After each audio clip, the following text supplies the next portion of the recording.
Kenya shillings 55 billion was spent without the approval of the National Assembly, contrary to provisions of Article 223 of the Constitution. The petitioner is concerned that the expenditure of such colossal sums was incurred by the government at a time when the country was grappling with a huge public debt, high inflation, and a high cost of living. Honourable members, the petitioner states that the lack of transparency and accountability in the run-up to the transition from one administration to another was a matter of great concern. Further, the petitioner is concerned that if unchecked, similar incidences will recur in future, leading to further burden to the taxpayer.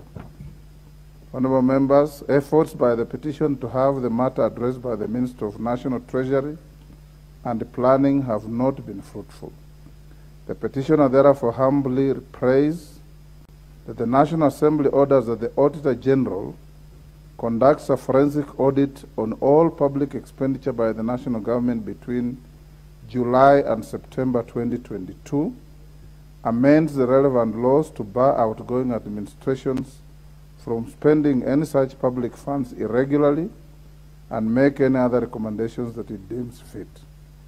Honourable members, having established that the matter raised in the petition is well within the authority of this House, I direct that the petition be committed to the Public Petitions Committee for consideration in accordance with the provisions of Standing Order 208A.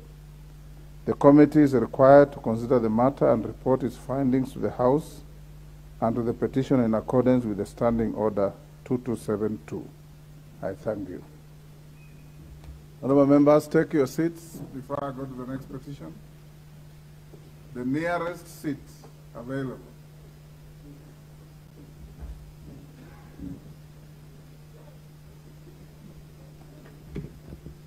Honourable members, there's a petition regarding the removal of members of the Independent Electoral and Boundaries Commission.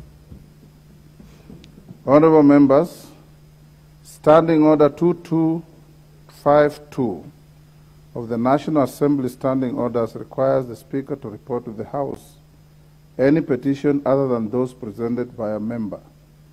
In this regard, I wish to convey to the House that my office is in receipt of 4 petitions seeking the removal of commissioners of the Independent Electoral and Boundaries Commission, IEBC, pursuant to the provisions of Article 251 of the Constitution. Members, can you take your seats? This is a bit long.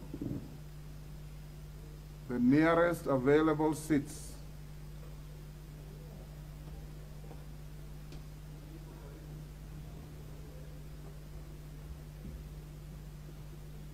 Honourable Sunguli, that is not the nearest available seat, certainly. Honourable members, Article 251 of the Constitution grants any citizen the right to petition the National Assembly for the removal of a member of a constitutional commission or holder of an independent office for either serious violation of the Constitution or statute, gross misconduct, or incompetence. The petitions received are as follows. A, petition by the Republican Party. The petition seeks the removal from office of Ms. Juliana Sherera, Mr. Julius Nyangaya, Ms. Irene Masit, and Mr. Francis Wanderi on the grounds of violation of the Constitution and other laws. In the petition, the Republican Party states that the 4 commissioners, through their action of issuing a press statement rejecting election results on grounds that the chairperson of the IEBC had conducted the verification and tallying process in an opaque manner,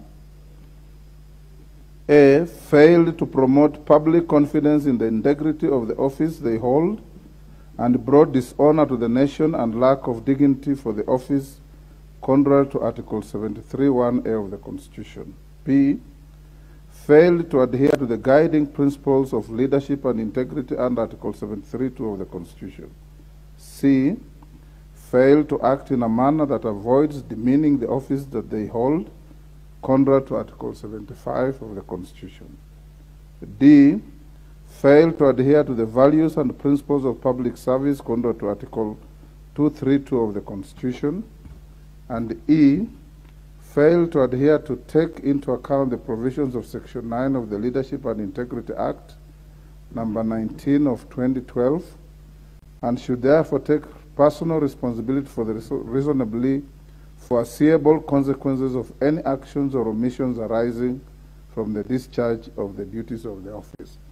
Honorable members, take the nearest available seats.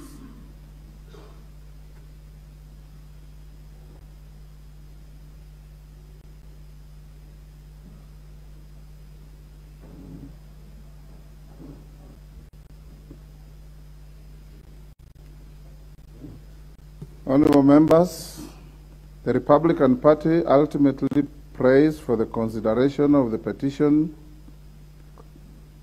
to His Excellency the President pursuant to Article 251(3) of the Constitution. B, a petition by Reverend Dennis Ndwiga Ndumbi. Honorable members, this second petition seeks the removal from office of Ms. Juliana Cherera, Ms. Irene Masit, Mr. Francis Wanderi, and Mr. Justus Nyang'aya on the grounds of serious violation of the Constitution and the law, gross misconduct, and incompetence.